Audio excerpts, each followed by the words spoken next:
So you notice I put 6 verses up on the side.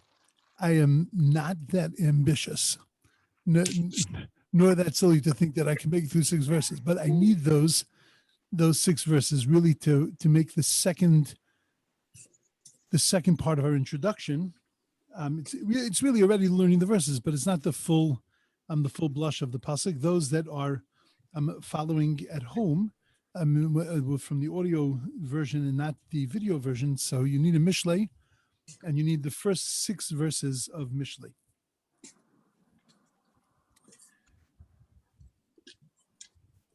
So the opening pasuk of Mishlei itself is a little complicated, only because it's not complicated. Mishlei Shlomo ben David, Melech Yisrael. That these are the Mashalim of Shlomo, the son of David, Melech Yisrael. The reason why it's complicated is that you don't find, you look at the book of Psalms. The book of Psalms opens, Ashrei Ish, fortunate is the man. You look at the Megillah, Vayihi Bimei, all of our books begin getting right into the essence and the meat. Yet here in the first pasuk, we seem to be describing Shlomo Melech. We say Mishlei Shlomo, these are the Mashalim of Shlomo, which we spoke about yesterday of exactly when he wrote them and who wrote them. Ben David, the son of David. Oh, that's Solomon. Oh, I understand. Melech Yisrael is the king of Israel. Oh, such nachas his mother must have had, a king of the Jewish people. Like, why is it necessary to tell me Mashalim? You have to establish credentials as the son of David and as the king of Israel. I gotta think the king of Israel trumps the son of David, or maybe the yichus trumps the job. But you don't need both. I'm the Shlomo ben David and the Melech Yisrael. Okay, but to answer that question, we need to see the first 6 verses. And I will give 3 answers to that question, actually, which will take me the next 2 days. The first, let's take a look just at the psukim. So that's pasuk Aleph. These are the proverbs of Solomon, son of David, king of Israel. Ladas chachma umusar, to know wisdom and discipline. Lohavin imre bina, to understand words of discernment. Lakachas musar, to acquire discipline. Musar haskel, tzedek, mishpat, umesharim, for success, righteousness, justice, and equity. Lases lifisayim arma, to give the pisayim, which we're going to spend time at a different time on what a pesi is. He's got a couple of names for people. A chacham, a tzaddik, a chassid. We need to know who those people are. Lases lifisayim arma, to give the simple people rudeness, the nar das umazima, the young with knowledge, to fill them with knowledge and foresight.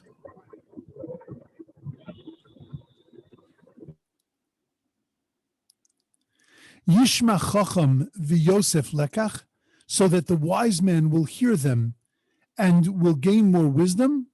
Navon tachbulos yikna, and the discerning man will learn to be to acquire this wisdom or this discernment. Lohavin mashal u'melitza, to understand proverb and epigram.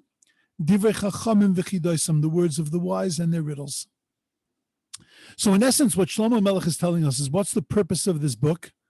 The purpose of this book is that to understand Chachma Musar, to get to learn practical advice. But if you look at it very carefully, you'll see that in the first 3 verses, it tells me what the theme of the book is. And then in verse 4, 5, and 6, it tells me who the audience is. The theme of the book is learning wisdom, discipline, understanding words of discernment, acquiring discipline for success. And then who's it talking to? The simple, the young, the wise, the discerning, and to understand proverbs and epigrams, and the wise and their riddles. So the question, of course, is that what really is the essential theme of the book of Mishlei? And why does it begin with the establishment of credentials for Shlomo HaMelech? Pasuk 1, as we've mentioned,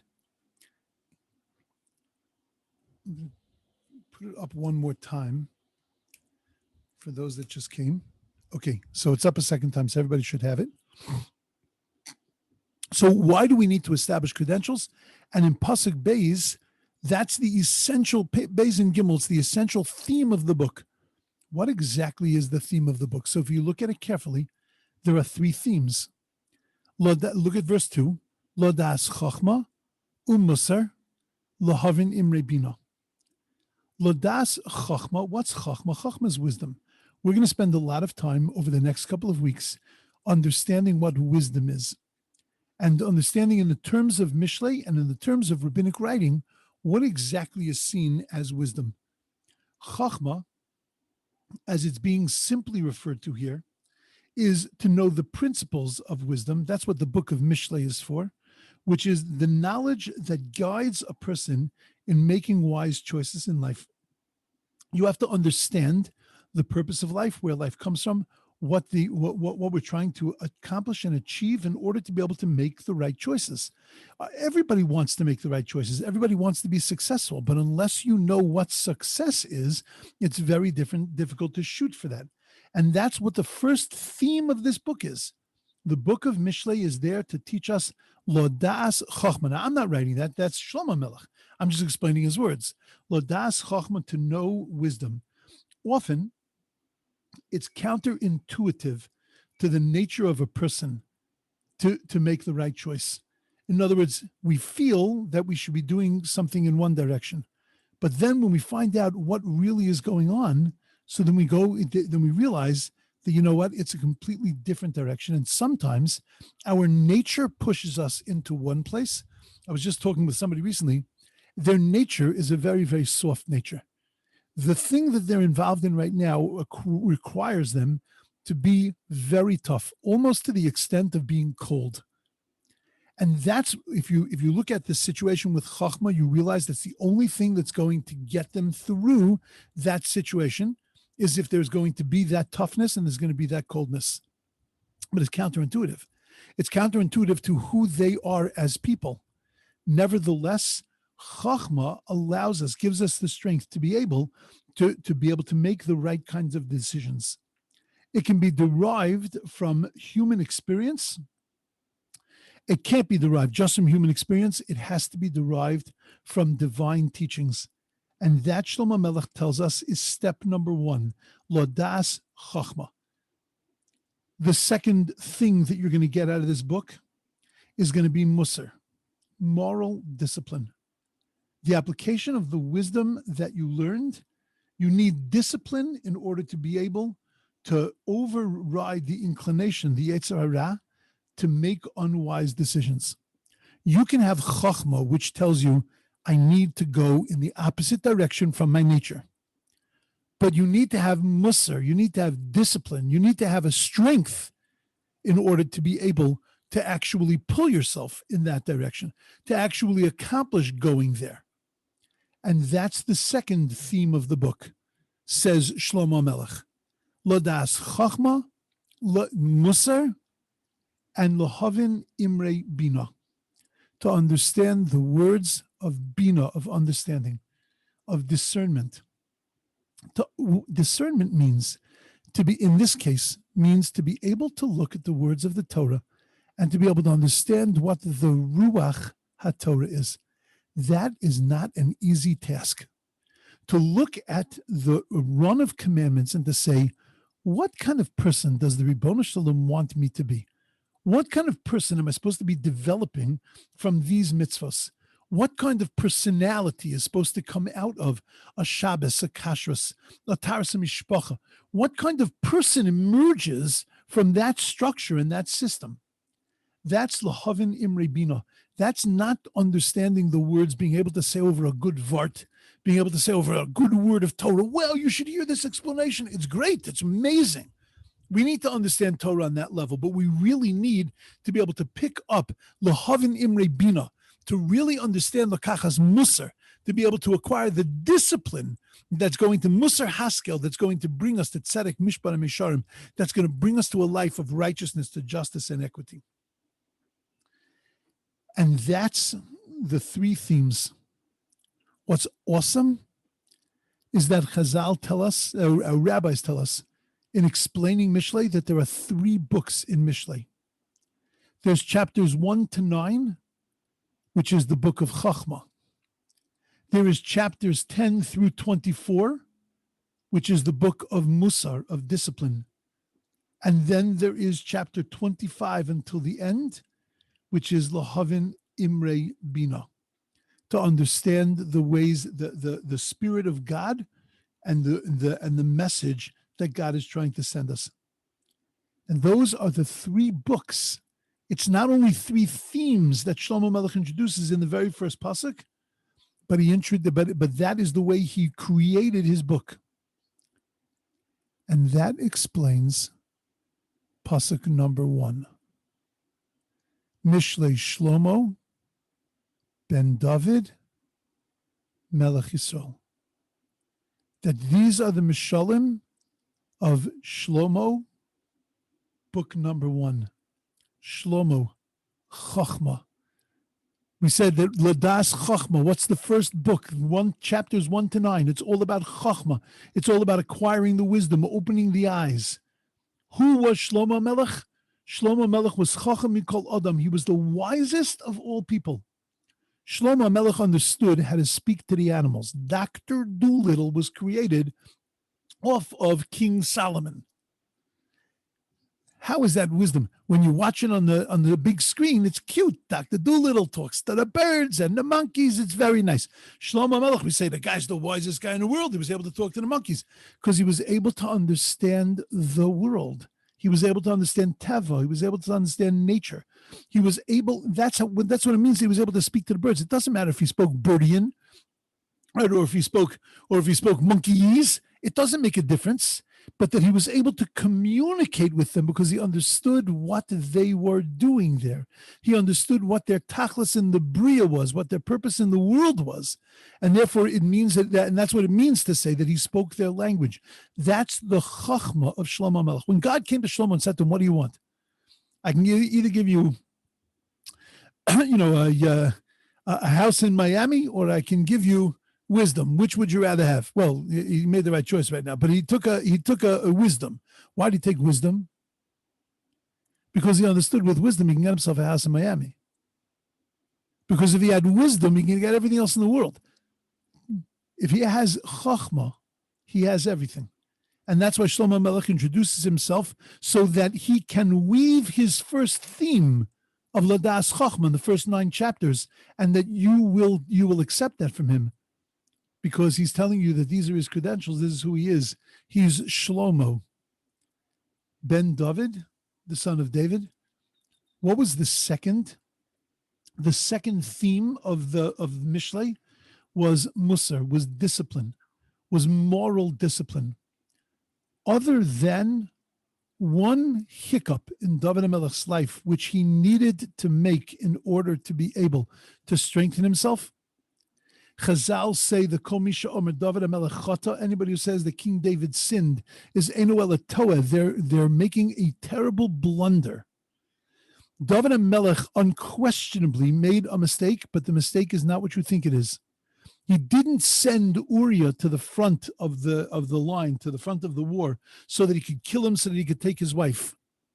Our rabbis tell us in the Talmud that in the time of David HaMelech, every man gave his wife a get when he went out to war, and he gave her a get b'tanai, a divorce, a bill of divorce b'tanai, on stipulation that if I don't return in a certain amount of days, then this is your get me achshov, this is your get from now.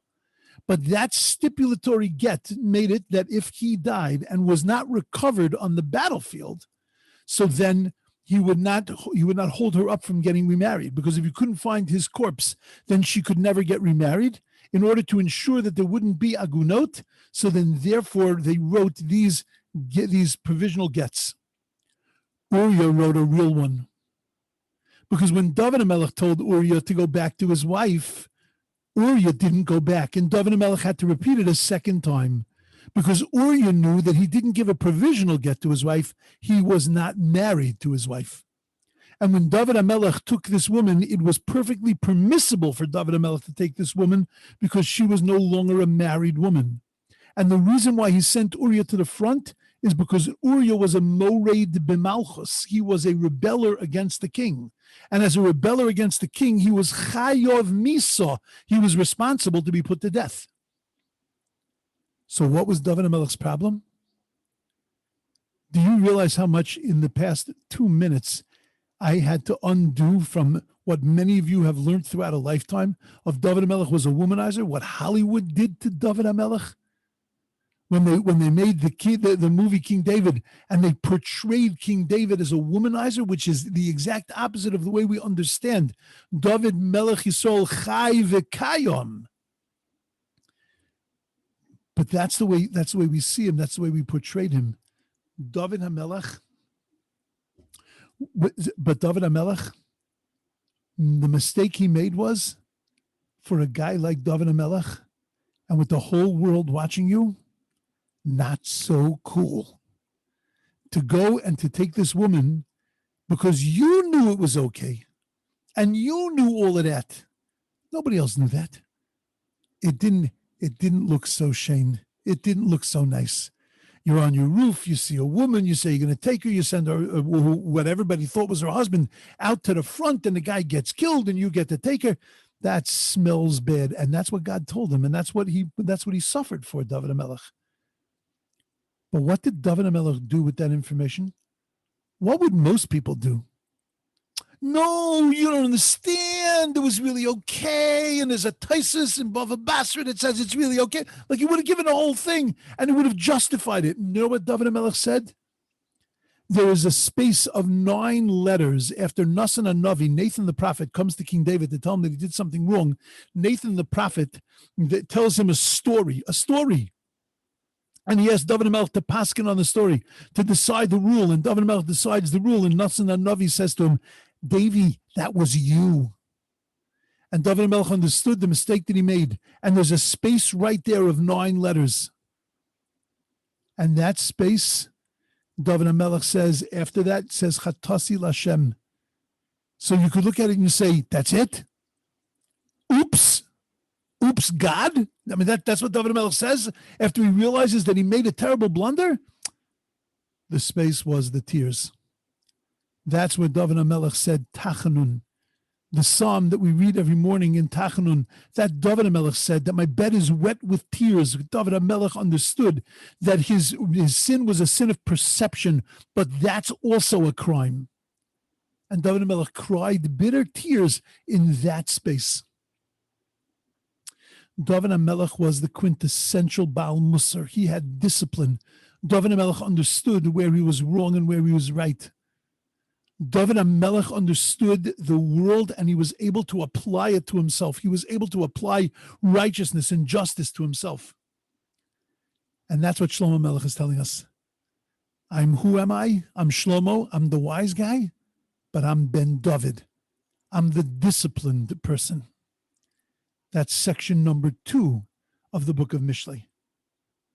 And then comes along Shlomo Melech and he says, and I'm the Melech Yisrael. And as the Melech Yisrael, if I were to say, give me just word association, fast. If I say King of Israel, give me a word that you associate with that. War, strength, power. That's what you'd say. Do you know what the real association word is with Melech Yisrael? Torah.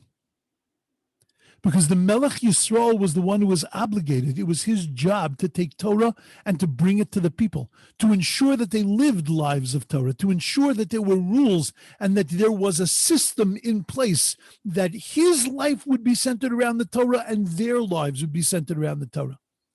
What did the king carry with him wherever he went? And it was not a picture of his mom. What did the king carry with him wherever he went? It was not the special guard and his security team with the little things coming out of their ears. That's not what he carried with him. he carried a Sefer Torah. Everywhere he went, he had a Sefer Torah with him. The Sefer Torah was almost like a small charm, but it was a full Sefer Torah. And the Torah tells us that the king has to write the Torah and carry it with him all the days of his life. But if you look at the words in the Torah, I want to say that what the Torah is saying is that he has to read his life from the Torah. The Torah has to be a biography of the king's life. It has to describe exactly who he is. Because when the Melech Yisrael lives that way, then everybody else lives that way. We have an image. If I say the word king, what do you think? You think, King Henry VIII, right? You think some big bulvan with holding onto a turkey leg and chomping away and eating meat and, having all kinds of licentious things going on. We think of a king. We think of that kind of king. That's not what Melech Yisrael is. Not that. A Melech Yisrael was chosen by God. A Melech Yisrael was if you rebel against the king, if you say something against the Melech, you're saying something against God, you're acheive misa, you're responsible to be put to death. Because the Melech Yisrael is the representative of Torah.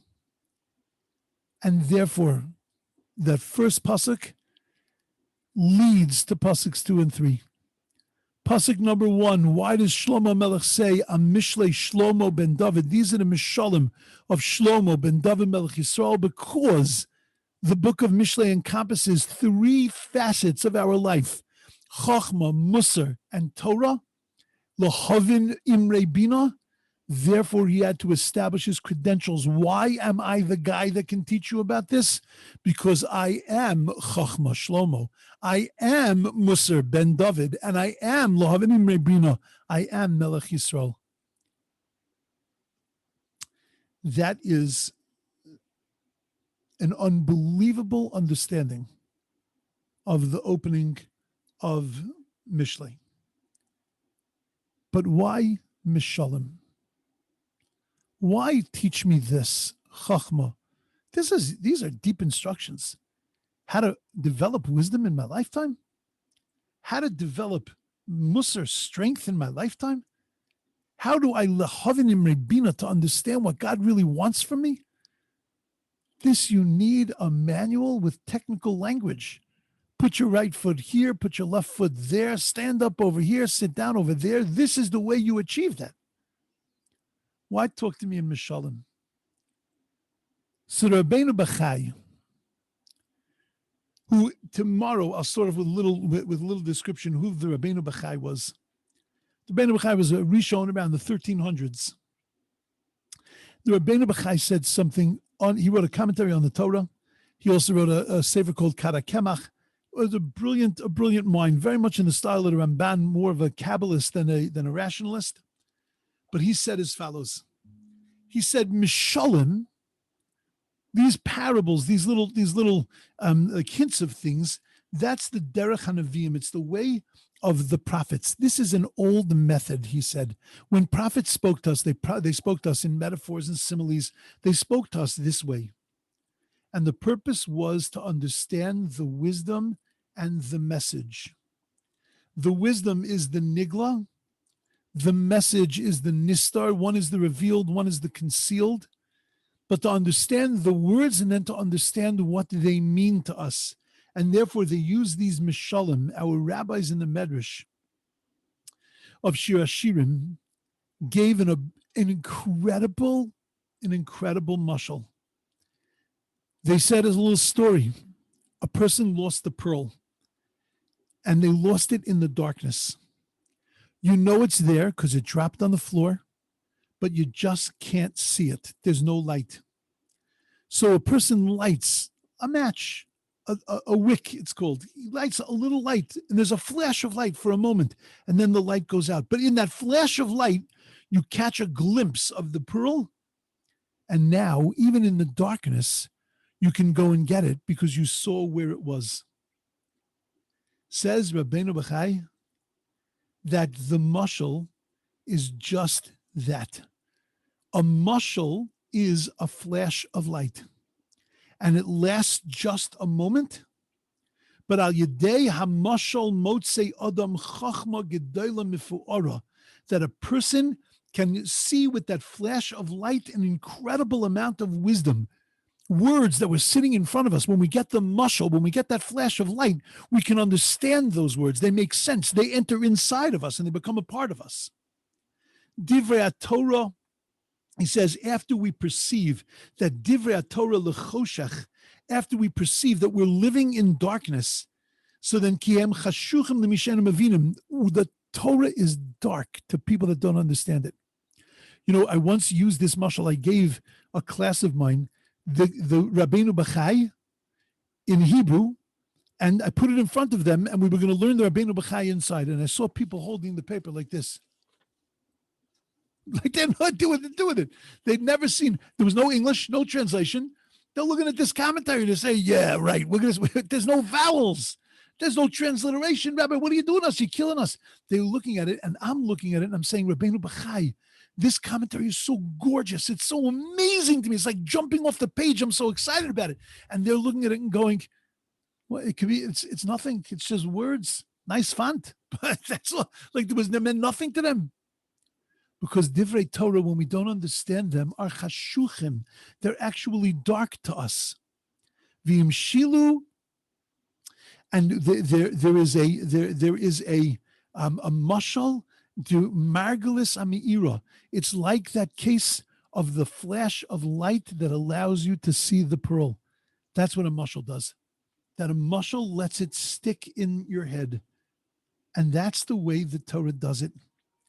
Rabbi Bar, you know, there's places, there are stories in the Talmud. Talmud does it that way also. There's a story in the Talmud, a famous story. I'll try to see if I can finish on time. There's a famous story in the Talmud. Rabbi Bar Chana tells over 15, 16 stories. They're each one is crazier than the next. One of the stories he tells over, we were once dumped in the water. We were traveling in a boat. We were dumped in the water. We saw an island in front of us. We swam to the island. We got on top of the island.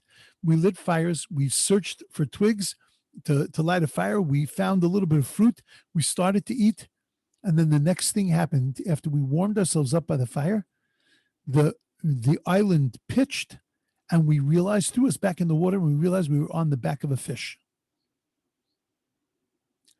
What are you smoking, buddy? What is that? The island, the water, the sea is gullus. The island was a place where we sat, where we thought that we were safe in the middle of gullus.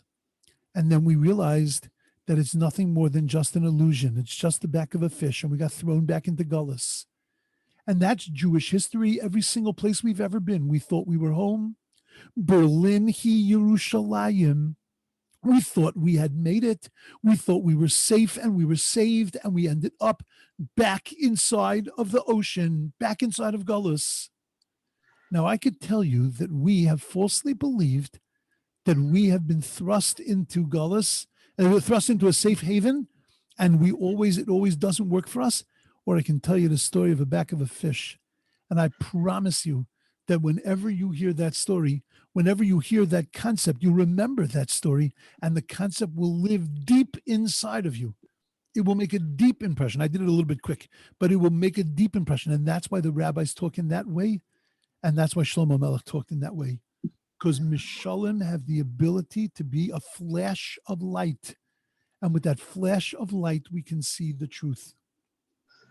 And that's what the opening line of Mishlei is telling me. These are Mashalim.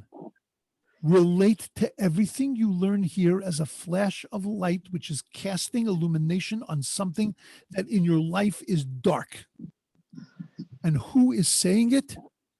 Shlomo, the man of Chachma, the son of David, the man of Musar, and the king of Israel, the one who understands Imre Bina, who understands the truth of Torah. Beautiful. Go over that. Because in that is such a flash of light, is such an incredible pearl. It's not my words; these are words of our rabbis and teachers. But it is, and it's not even me interpreting them. This is what they say. It is so gorgeous and illuminating. Tomorrow, we're going to see more, because there are 70 faces to the Torah. There are 2 other amazing ways of seeing this opening line in the same signon, in the same style, in the sense that it's there to introduce something, and Shlomo Melech is there to introduce a credential. But what credential he's introducing and why he's introducing it this way, the Gra has another way of looking at it, and the Malbim has another way of looking at it. Shkoyach. Wow. Rabbi, can I just say something, please? Please. Yeah, it's just getting back to David, Uriah, and Bathsheba. Right. Having studied Nevi'im previously, I went back to my art scroll commentary about what happened here, and it's quite interesting. So here goes. I'm just going to quote the commentary. Divine providence arranged that this incident with David, Uriah, and Bathsheba should evolve as it did. God permitted David to sin so that his repentance would set the example for all other individuals. Correct. That no matter how grievously someone erred, the gates of forgiveness are always open. Now, a couple more lines. Michtav Me'Eliyahu, this is Rav Dessler, explains the profundity of this teaching. God actually influenced David to sin with Bathsheba so that he could subsequently create the model of repentance, both through his own contrition and his soul searching, is what you referred to, Rabbi. Right. That is, and what I was saying over, with a little bit of a knitch, but what I was saying over is what Chazal tell us the way we need to understand the Torah, which is what the article is doing, which is very different than the way secular Jewish scholars deal with this story, and therefore deal with understanding David HaMelech. When the Talmud tells us, Kol Misha Amar David HaMelech Chata, anybody who says David HaMelech sinned, everybody says he sinned. But he sinned the way you think he sinned, as you know, as he was a womanizing person. That's Enu El Toa, and Enu El Toa means not just you're making a mistake, but you're living a life of mistake. Because if that's where your eyes take you, that you look at that and you see schmutz, and you see a sordid tail, then there's something wrong with where your head is, and you got to check where your head is and where your thoughts are. Okay, beautiful. Everybody should have a beautiful, wonderful, amazing, awesome day. And Mirza Hashem, we'll see you tomorrow morning. Okay. Shkoyach. Bye, guys. Have a great day. Thanks again. Thank you, Rabbi. Take care, everyone.